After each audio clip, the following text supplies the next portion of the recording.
Hello, everyone. Welcome to Constellations and Their Greek Myths. My name is Geraldine Ramirez, and I'm the president of the Kansas Astronomical Observers. You can open up the chat pane, what we were talking about before. There's a chat button down below. And if you select that, then it will open up a chat pane there to the right of your screen, okay? All right, excellent. Well, did you know there are 88 constellations and roughly 52 of them can be seen from the Wichita area throughout the year? Well, you have to travel south past the equator to see the other 36 constellations. How many here can identify the constellation Orion the Hunter when you look up at the sky? If you can't, go ahead and type in yes in that chat pane. Fantastic. Well, did you know you can only see him during this time of the year? Well, type in yes if you do. Excellent. Well, before we get into the Greek myths, let's go over the movement of the stars we see, how many of them there are, and why Orion is a winter constellation. We will also touch on light pollution and how you can become a citizen scientist to report how dark the night sky is where you are. We will also explore the possibilities of having access to a telescope that you can take home for a week or two for free. How cool would that be? Well, there are roughly 200 billion stars in our Milky Way galaxy. 90% are healthy and stable. Our sun is one of these stars. 9% are white dwarfs, and they are small and dim, with 1% as these giant stars that are in the retirement stage of their life. And they're swollen and a little cooler. I sometimes feel like I'm in this category too. Well, we're going to move the dwarfs and the giants aside for a moment and focus on the stars to the left. 7% are similar stars like our sun. Then 4% are these hot blue stars, and they are far brighter than our sun. Then 79% are these dim red cool stars compared to the yellow-white stars like our sun. Well, this is the population of our stars in our galaxy, the Milky Way. There are basically 5 different types of stars, and we're going to work from left to right. And on the far left, these are the cool red stars, and next to them are the yellow-white stars. This is the type of star our sun is. Next in line, we have the hot blue stars, some white dwarfs, and then giant stars. And with our naked eyes, we can only see the biggest and the brightest stars. That is the giant stars and the hot blue stars. And of all the stars that are in our galaxy, we can only see 5% of them without a telescope. Every single star you see in the night sky are stars in our galaxy, the Milky Way. So you might ask, where is our solar system in this vast galaxy of stars? Well, our solar system is somewhere in this area of our Milky Way galaxy. Our solar system is so small here, we can't even begin to see it. So we're about halfway from the center of our galaxy to what is called the Orion Arm. So now we have a better understanding how many stars we can see with our unaided eyes without looking through a telescope or binoculars. This here is an animated graphic how the stars rotate around each night as we are observing the stars above our heads. And you are this person standing in the middle of this compass on the earth with your right hand reaching out, pointing to your meridian or due south. The stars rise in the east and set in the west, just like the sun and moon do.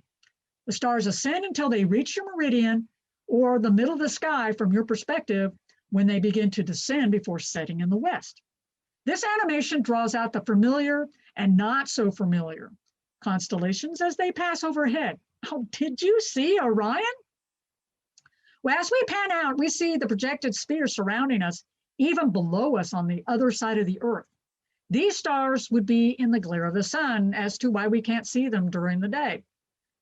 If we were experiencing nighttime, then of course the people on the other side of the Earth are experiencing daytime. And depends on our annual orbit about the sun as to what stars we can see in the night sky.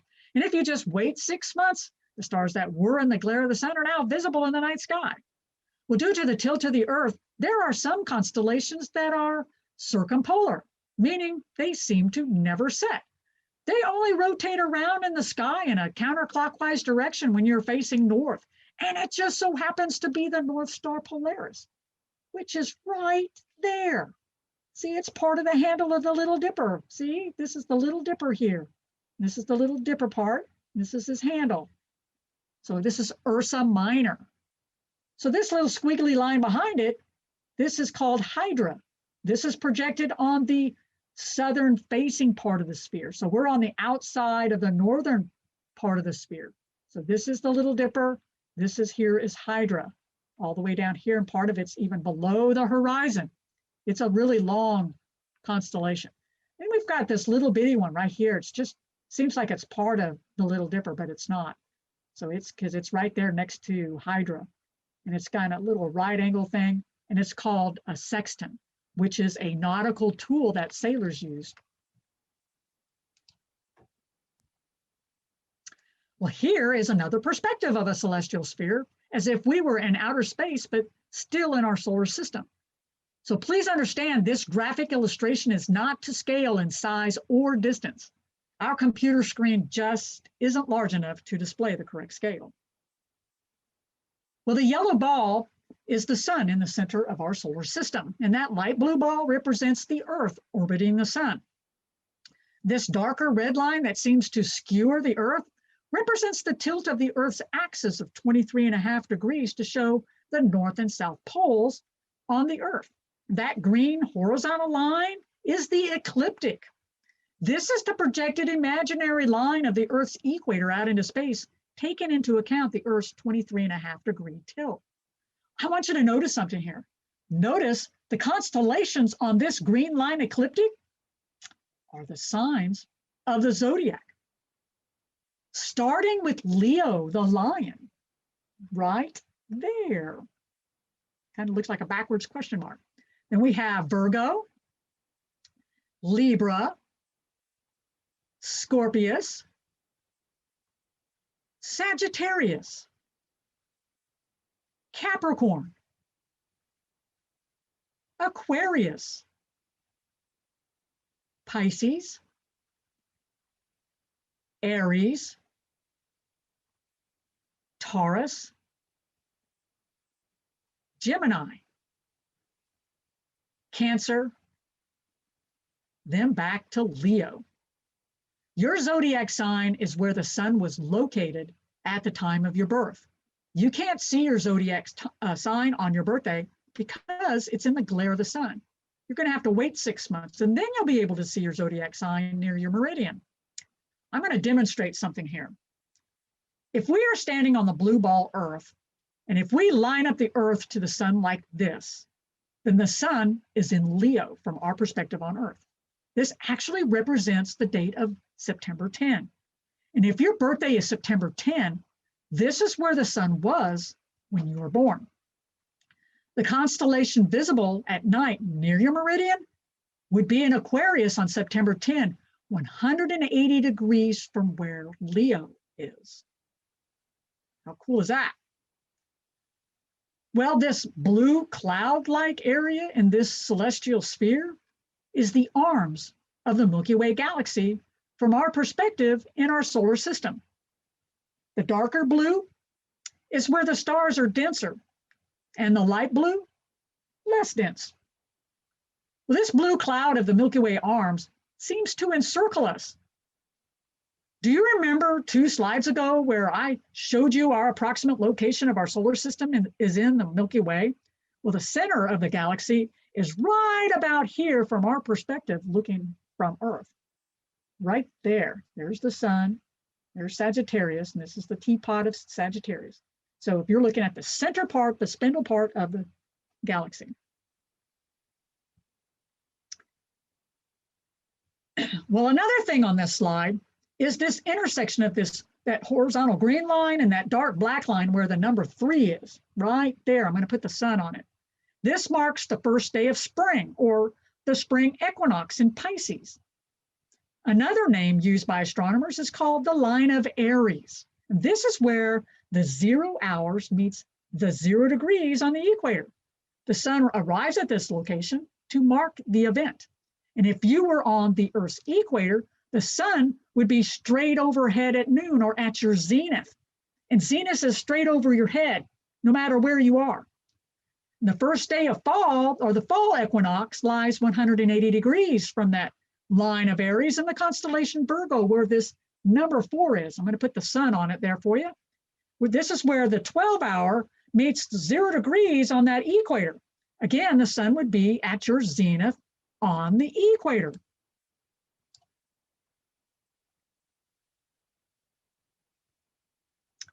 Well, the sun will be located here on the first day of winter, the winter solstice. Right there, just above Sagittarius. Then Orion will be at your meridian at midnight on the first day of winter. The sun will be 180 degrees from Orion. This is why we can only see Orion in the winter, because the summer solstice is right above Orion on this green line, meaning the sun is right next to Orion in the summertime and in the glare of the sun at this time of the year. See, there's Orion. This line that goes right through the belt of Orion is the 0 degrees, and there's the sun. The last things here are these vertical and horizontal lines to form a grid pattern. The vertical lines are equal divisions of the Earth's rotation on its axis in one 24-hour day. Each vertical line represents 1 hour expressed as 0 hour to 23 hours. Just think of the Earth as a clock. Each one of these lines represents 1 hour. The horizontal lines represent equal divisions from the equator to the north and south poles. 0 degrees is at the equator, with the 90 degrees at the North Pole and 90 degrees the South Pole. At the point of the solstices, the green line and 0 degree line is 23.5 degrees apart, the actual tilt of the Earth. Right there. So if this is the 0 degree line right here, the celestial equator, and then this is the ecliptic, the equator of the Earth, and each one of these lines represents 10 degrees. So that's 10, 20, 3.5 degrees. How cool is that? Well, for clarification, this is the first day of spring where the sun is in Pisces, right there. The first day of summer, where I place the sun on the cusp of Taurus and Gemini. Right about here. And then the first day of fall at the location of the sun here in Virgo.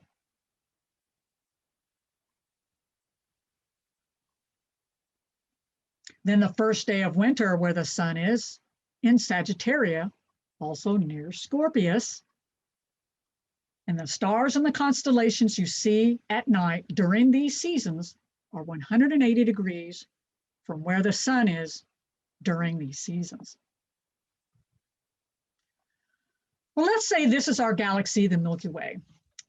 It is 100,000 light years across and 1,000 light years thick. It's shaped like a pancake or like a CD, like this. It has a ratio of 100 to 1. The center of the galaxy is right here, and our solar system is halfway from the center of our galaxy, right about here in the spiral arm called Orion. Our solar system is way too small to see at this scale. It's only 1 nanometer across, and it takes over 40 years traveling in a spaceship to leave our solar system. This circle represents how far we can see with our unaided eyes, the big and bright ones. And we can see stars naked out to about 5,000 light years away. They have to be really big and bright the further out they are to see just with our eyes. This circle is 10,000 light years in diameter.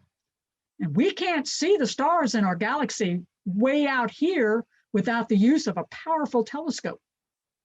The stars we do see without a telescope are all within that little yellow circle. Yes, my cat photobombed my recording. Her name is Yum Yum. Yes, I said Yum Yum. Well, the Earth resides inside a sphere of stars in the spiral arm of the Milky Way called Orion. And we have learned to navigate by them, chart our seasons by them, know when to grow our crops, and when to hunt for game. Stories were told to help remember the constellations and pass this information down to the next generations and give these stars life, like a story in a soap opera. The mythical stories I'm about to tell you are a family of stories, and some of the constellations are characters in a story, and I will explain what role each character played. We will begin our mythical journey with Orion the Hunter, who can be seen from both the northern and southern hemispheres. In the southern hemisphere, he would appear upside down. The celestial equator runs right through his belt, like right through here, like I showed you before. So that is the celestial equator. This is his head, and this is towards his feet. So this is in the northern hemisphere, in his bottom half. His bottom half of his tunic is in the southern hemisphere. Orion was said to be a mighty hunter, but also very boastful, a failing never much tolerated by the gods. According to legend, he once claimed to be such a great hunter that no beast could be a match for him. Hera, the wife of Zeus, sent a tiny scorpion to teach him a lesson. Orion killed the scorpion with his club, but only after the tiny creature had dealt him a fatal sting. The scorpion was placed in the sky to honor its sacrifice as a reminder to others who might be as boastful as Orion. Scorpius was placed on the opposite side of the sky from Orion, always chasing after him, but never catching him. As Scorpius is rising, Orion sets, and the two are never seen in the sky at the same time. Remember, Orion is a winter constellation, and Scorpius is a summertime constellation. They are 180 degrees from one another. Canis Major is said to represent Laelaps, the dog that Zeus gave to his mistress Europa to protect her. Europa was a noble woman from the kingdom of Phoenicia, whom Zeus seduced by taking the form of a white bull, Taurus. Zeus gave Europa 3 gifts to protect her and provide for her: a bronze giant named Talos, who served as her guardian, a spear that never missed its target, and Laelaps, a hunting dog that could run down any game. After passing through a series of owners, Laelaps was brought to Thebes to hunt down the Temesian fox, an animal sent by the gods to torment the countryside. The gods had made the fox so swift that it could never be caught. Laelaps gave chase to the fox, creating a paradox. Zeus saw the dilemma and ended the chase by turning the fox to stone and placing Laelaps in the stars. Gemini is named after the twin brothers Pollux and Castor. According to legend, Castor and Pollux hatched from an egg laid by Leda, the queen of Sparta. Zeus had become enamored with Leda, who was loyal to her husband. To deceive her, Zeus transformed himself into a swan. Leda allowed the swan to approach and sit upon her lap as she rested. And when she fell asleep, Zeus consorted with her and then flew off into the heavens, placing the image of the swan among the stars, Cygnus the swan. And from this union, Leda produced 2 eggs. Helen of Troy hatched from one egg, while Pollux and Castor hatched from the other. Having a human mother and a god for a father, it is said that Pollux was born immortal and Castor immortal. I'm sorry, did I say that right?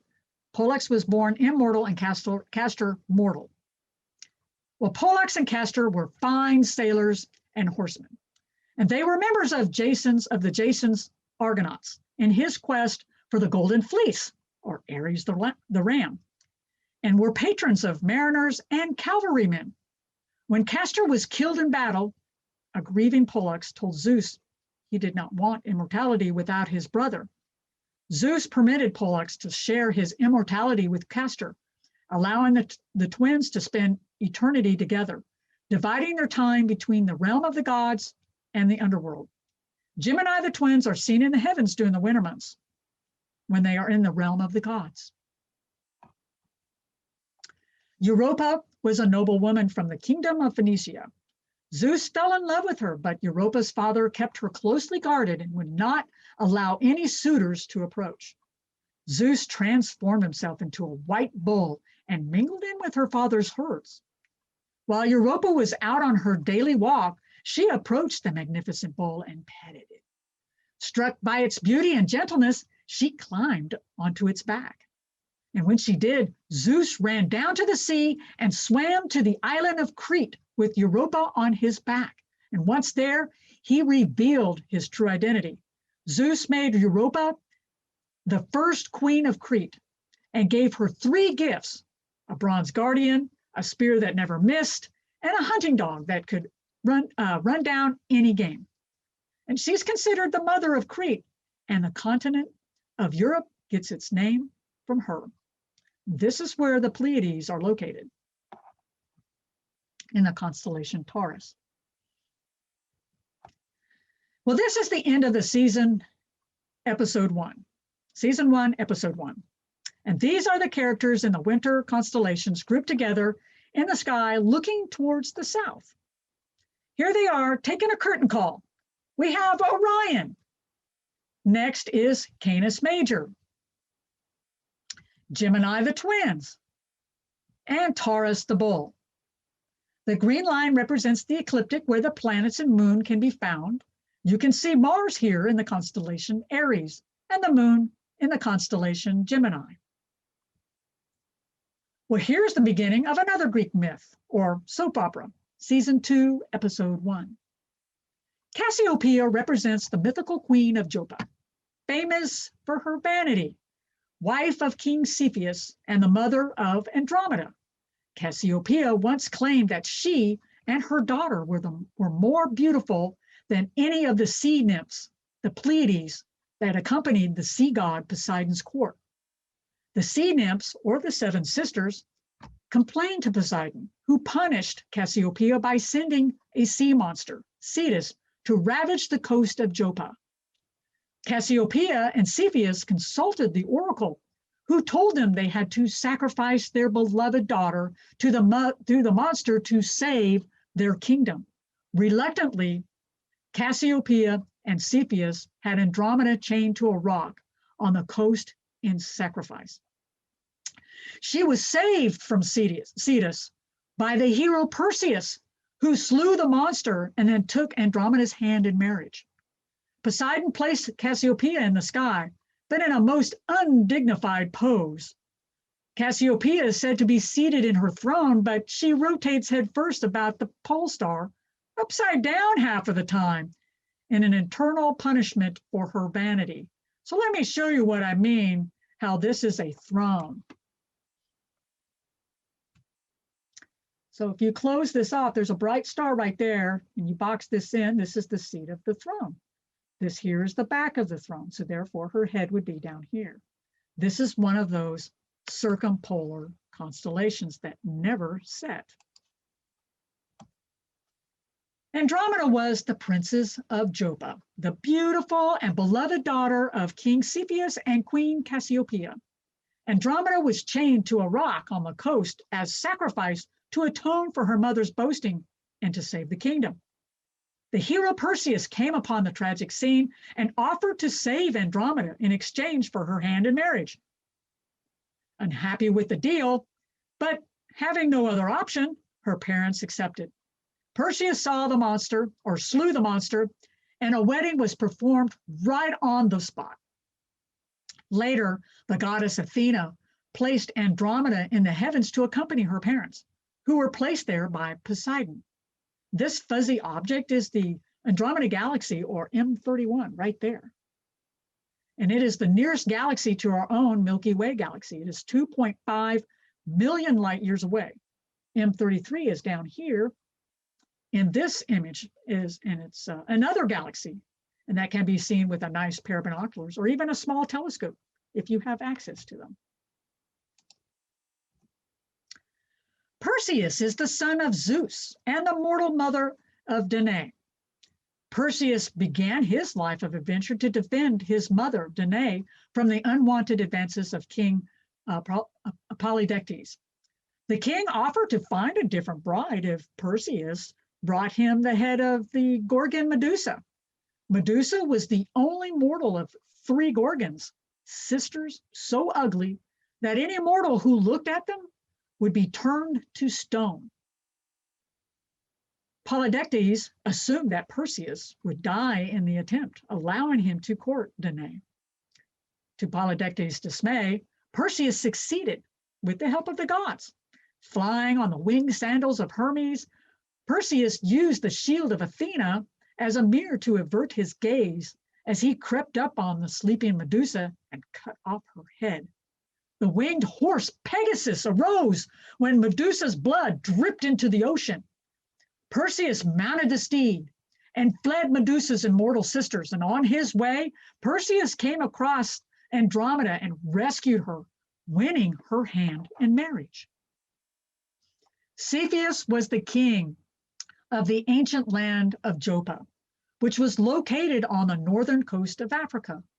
Cepheus was the husband of the vain queen Cassiopeia and father of the most beautiful princess Andromeda. Powerless in the face of divine wrath, Cepheus reluctantly had Andromeda, his only child, chained to a rock in sacrifice. She was saved by the hero Perseus in exchange for her hand in marriage. The couple gave Cepheus a grandson and an heir before departing for Argos. Cetus is the sea monster sent by the sea god Poseidon to ravage the coast of Joppa. Poseidon sent Cetus to ravage the kingdom to punish Queen Cassiopeia for her vain boasting. Resigned to their fate, they had Andromeda chained to a rock on the coast as Cetus approached to claim his prize. The hero Perseus arrived and slew the sea monster, using the head of Medusa, turning Cetus to stone when he gazed upon it, winning Andromeda's hand in marriage. Side note, Perseus instructed Andromeda to close her eyes when he removed Medusa's head from the bag so she too wouldn't turn to stone. Pegasus was the son of Poseidon and the mortal Medusa. In her youth, Medusa was famed for her beauty and especially renowned for her hair. As a young woman, she was seduced in the temple of Athena by Poseidon, the god of the sea and the god of horses. As punishment for her lack of chastity in the temple, Athena condemned Medusa to a life of gruesome ugliness. From that point on, her face was covered with dragon scales, her hands were made of brass, and she grew snakes for hair. Her appearance was so hideous that any mortal who looked upon her was turned to stone. The hero Perseus slew Medusa while she slept by cutting off her head. As her head rolled to the ground, Pegasus sprang from the blood. After his unusual birth, Pegasus flew up to the heavens where he became the thundering steed who carried Zeus's lightning bolts. In this star field, you see the constellation Pegasus and Andromeda appear to share the same star, Alpheratz. Alpheratz actually belongs to Andromeda. Well, I'm adding this Greek mythical story, even though it doesn't quite fit in with the kingdom of Joppa.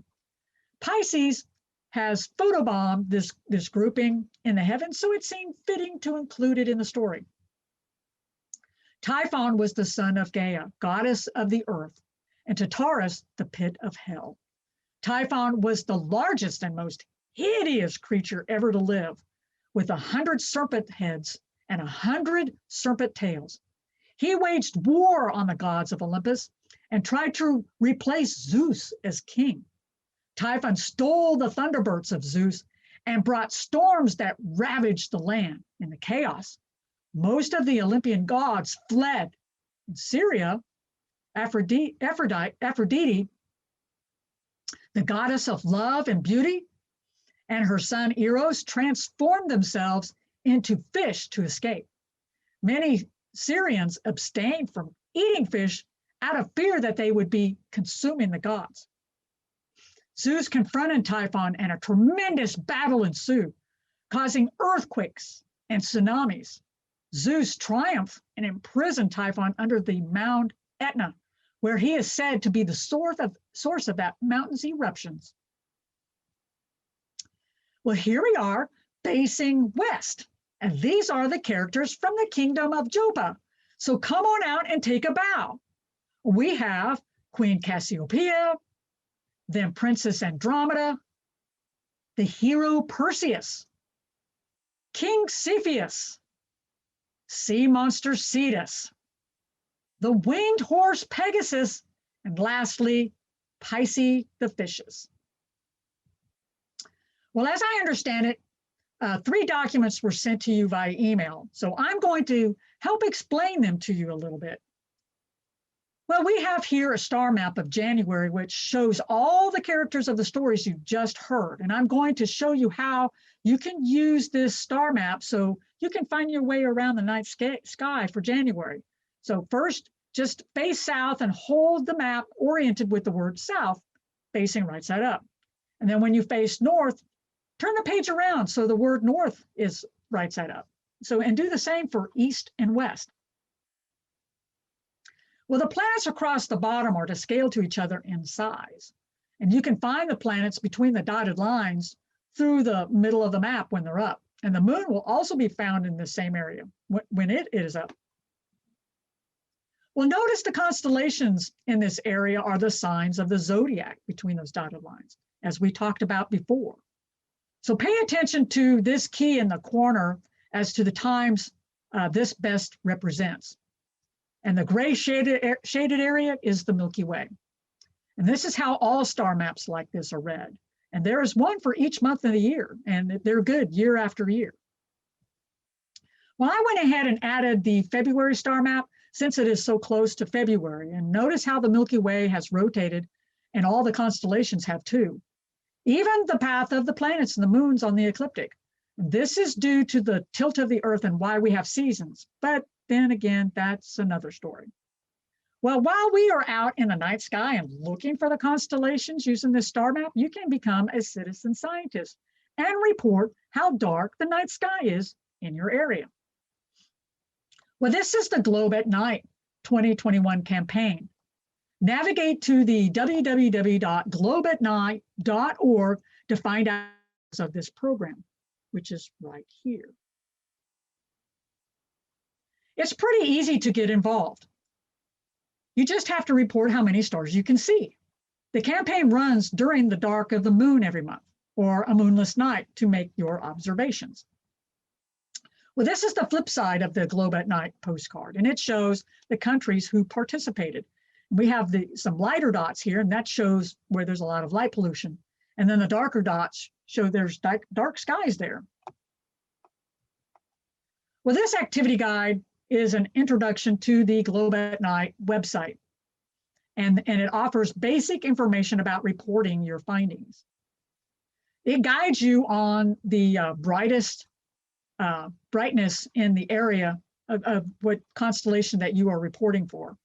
And it shows examples on how to report your findings. And this example, we're using Orion, the constellation Orion. Well, the darker the site, the more stars, of course, you can see. And of course, you have to be dark adapted as well. And to be able to see this many stars on that magnitude 7 chart right here, where all these stars are, that's a lot of stars. The start would have to be exceptionally dark without any light pollution around anywhere, not a single artificial light anywhere. And so those are really hard to come by these days. So, and of course, as we age, our pupil of our eyes, they just don't dilate as well as they did when we were younger. And at best, human eyes can see between magnitude 5 and 6 here on this page at a pretty dark site. So that's pretty good. And of course, weather and smoke can affect your ability to see dimmer stars too. Well, this is all the information required to report your findings. You just kind of fill this all out online, and you can find more information about the program on their website.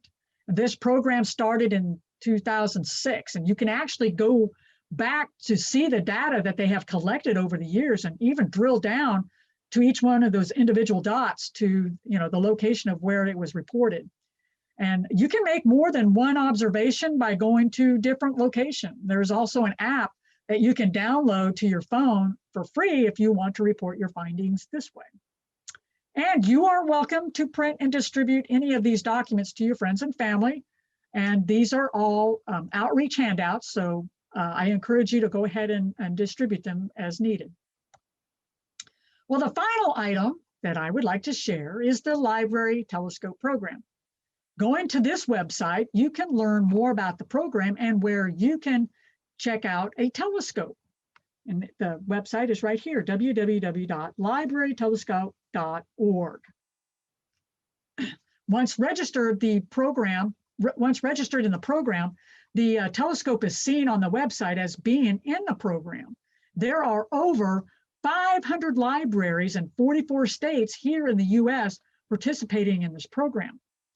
Amateur astronomer Mark Stobridge initiated this program in New Hampshire in 2008. And of course, it just took off in all directions after that.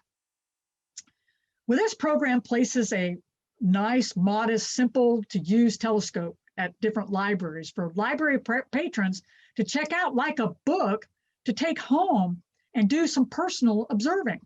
So far, I have placed 3 telescopes in 3 Kansas libraries, 2 of them just recently, 1 a year ago, and each of them have already been checked out by a patron with great reviews. And so I'm hoping to place more telescopes in the state of Kansas.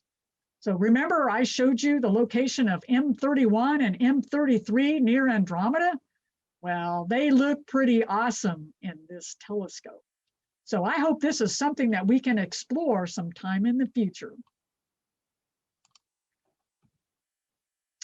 Well, anyway, I used this book for reference for this presentation for my stories. And I actually met with the author, Jonathan Popel, at an astronomy conference back in July of 2018. And I bought this book directly from him while I was at the Minneapolis-St. Paul Astronomical League's conference. So anyway, I hope you enjoyed these stories because I certainly enjoyed telling them. So thank you very much. And I am open for any questions. Thank you. Okay, are there telescopes available through the Wichita Public Library? No, not as of yet. I just talked to Tracy about it just recently when we met. And so it's something that we're going to have to work out. So like I said, I've only placed 3 telescopes and they're up here. I live up here by Topeka. And so the 3 telescopes that are in place are here in the Topeka area. So I'm hoping to get some telescopes in the Wichita area. And then Geraldine, it says, are there constellations that have Circe involved? That was one of the questions that participant asked. What was the question? Where was it? Are there constellations that have Circe involved? Circe involved. I'm not sure if I know what Circe is. Well, Circe is actually our big read for this year. Okay. Yes, and it was our motivation for having a program with constellations and their Greek myths. Right. Well, like I said, I used this book for my resource for the stories that I used, and I did have another book, but I like the smaller book better. So there's this book too, The Mythology of the Night Sky. So, but I don't remember seeing that in there in those books. It just depends on where your resource is. There was another question. Are there any good astronomy related mobile apps or websites that you would recommend to learn more? About Greek myths or just constellations in general? How about both? Well, there are mobile apps that you can use to identify constellations in the night sky. I don't have anyone that I know about because I don't use one. Only because I don't really need one because I know all the constellations and where they are. And so I don't really have a need for it. So I've never really used it on my phone, although I should. So that way, because a lot of people ask me about it. So this way I can endorse it or something. I don't know. But I'm sure any one of them would work very, very well. And the thing about using those phone apps is that you really don't learn the sky. You think you do, but you really, really don't, because you point it at whatever your object that you're looking at. You can even look at constellations that are below your feet on the other side of the earth in the glare of the sun. But but to go back to it, you're going to have to use your app once again. And it's so much better to learn the sky in my opinion. But see, I'm old school. I've been doing this for over 20 years. So it was before cell phones even came out. And I apologize, Geraldine. Well, and about constellations, I suppose you could just, go to the library or, to find out, more books on Greek mythology. And, of course, there's Roman mythology as well that you can check it out too. Another question was asked is that, did you get a degree in something astronomy related, or was this a passion that turned into a career? Well, it's not a career. It is a passion. Yes, it is. I bought my first telescope back in 2003. I went out to the Lake Afton Public Observatory. If you guys know about that, it's open to the public on Fridays and Saturdays. And anyway, I just happened to go out there, saw that we had an observatory close by, and because I used to live in the Wichita area. And so I went out there on a Friday night, and this guy come up and poked me on the shoulder. And he says, "You want to see a red star?" Well, today we are really good friends still today.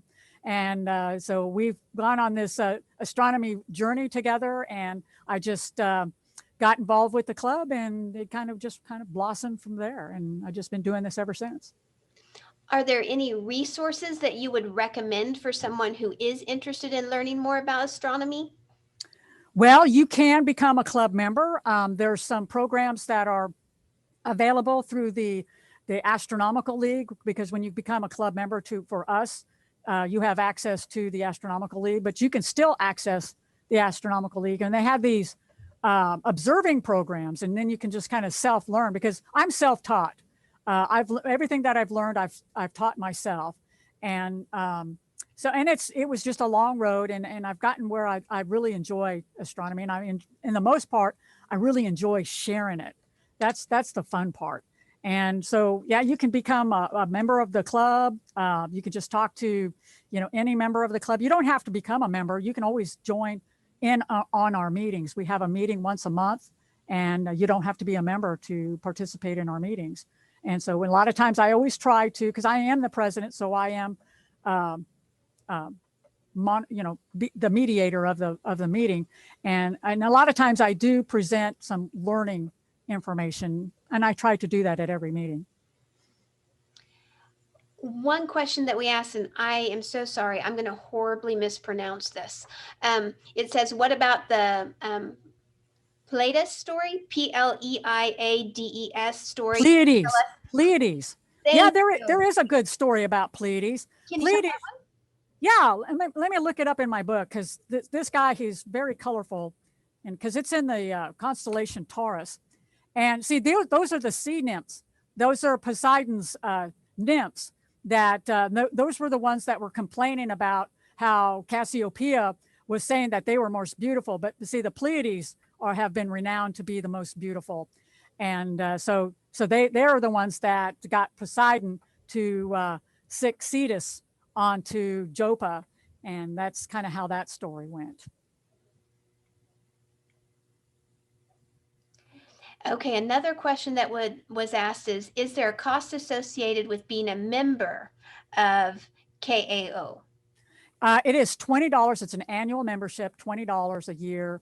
We do have a family package, so it's like if there's two of you, like you and a spouse or something like that, then it's like $35 opposed to $40 for the two of you. Then even when you have an adolescent, so you can become a member, and that adolescent would be $10. So it'd be $30 for the adult and the adolescent. And the adolescent has to be sponsored by an adult to be a member. Okay.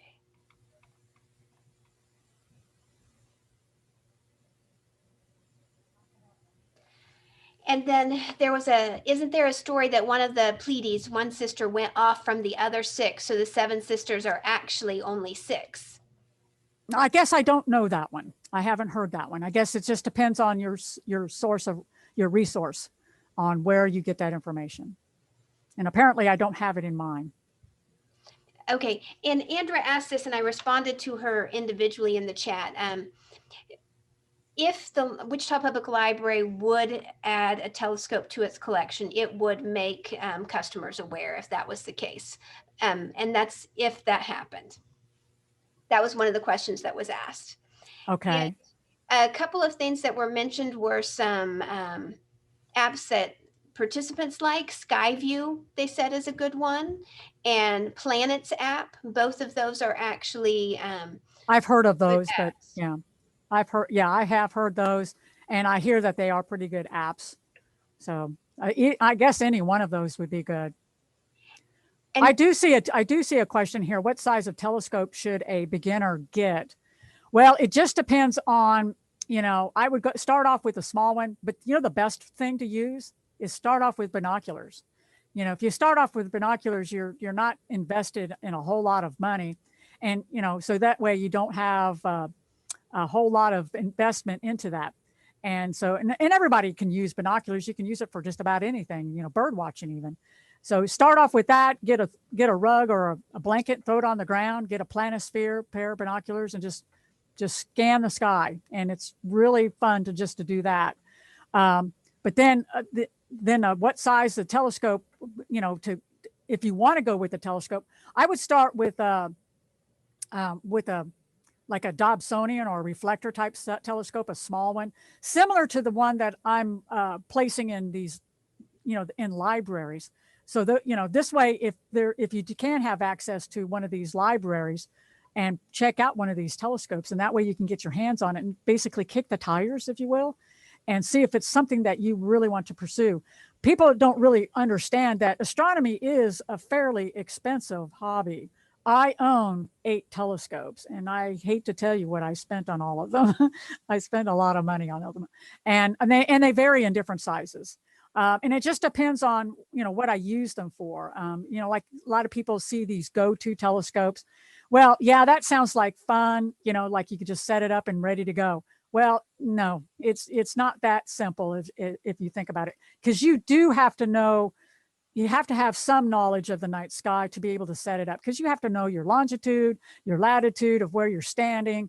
You got to put in the time, you got to level it, you got to polar align it, all these different little factors. And it renders that go-to feature totally useless if you don't. another question that was asked, Geraldine, was, do you have a favorite constellation? I do. Orion. Orion is my favorite. M42 right there in his belt. He's got a really nice constellation, or a really nice nebula there. Here, let me see if I can pull that back up. Let's see if I can make this thing work again. And navigate to that. Let's see. Okay, I'm going to back up here, see if I can find it.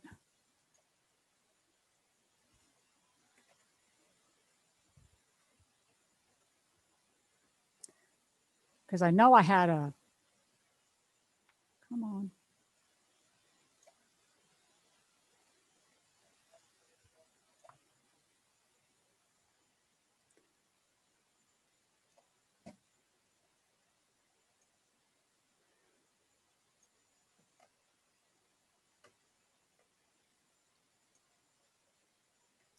I'm sorry, I'm trying to find it here. There it is.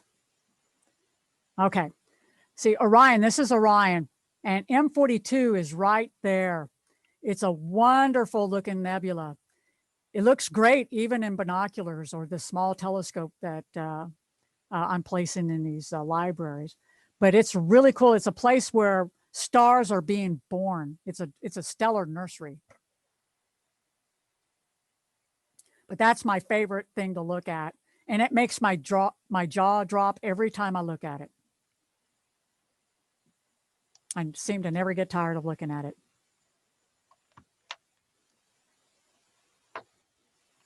Okay. And just one of the participants shared that there are some good videos on YouTube that explain the difference between telescope types. Yes, there are. There's like a refractor, reflector, and a Cassegrain, which is similar to a reflector. So yeah, and it just depends on what you're wanting to use it for, and your easy setup. If you're going to go to a dark site, So you need it, how portable that you need it to have. See, I've got a 14-inch telescope and you have to assemble it on site, and it's huge, it's heavy. And so you're committed into really doing some serious observing when you set it up. And but then I've got some that are just sit on the table, plunk it down, look at what I want to look at, and then I'm done. So it just depends on where you're going to go with it. And are there any other questions that anyone has that they want to share in the chat window?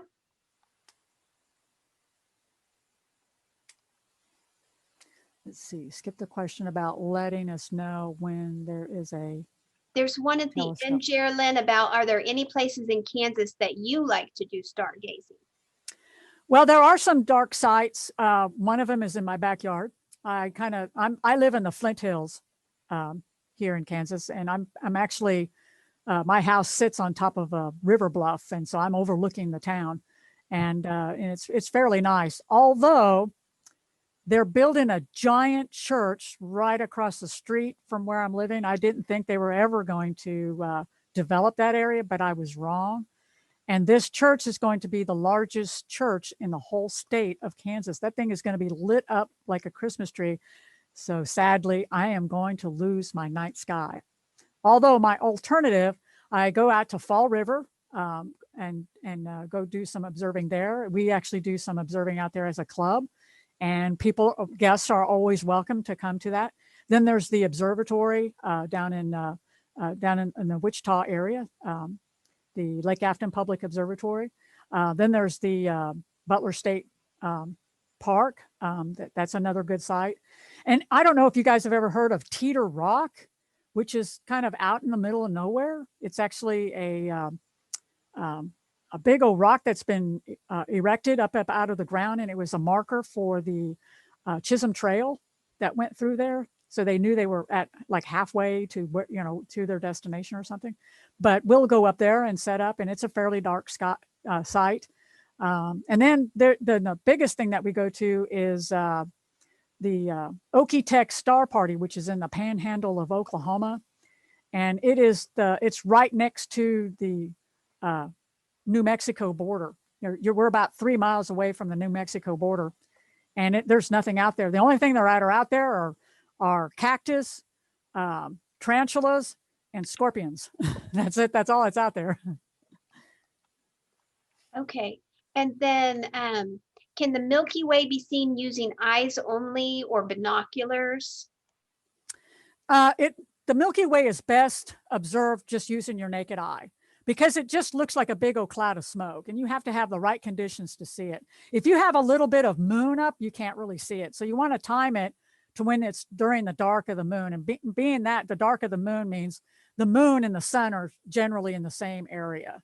And so or it comes up really, really late, like just before the sun rises. So that's the best time to look at or find the Milky Way, is during that time period.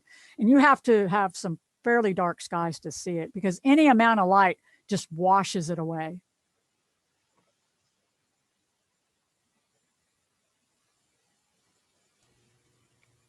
And there was one other question that I did miss. Is there any place locally that sells telescopes, like sells telescopes in Wichita? Yes, absolutely. The Science Education Center, Mark Logan, he is the proprietor, and he's actually a club member, and his business is there on Douglas. So I think it's like right across the street from the Spice Merchant, if that's still there. Yeah, he sells telescopes. He even sells used telescopes, and he'll make you a really, really good deal.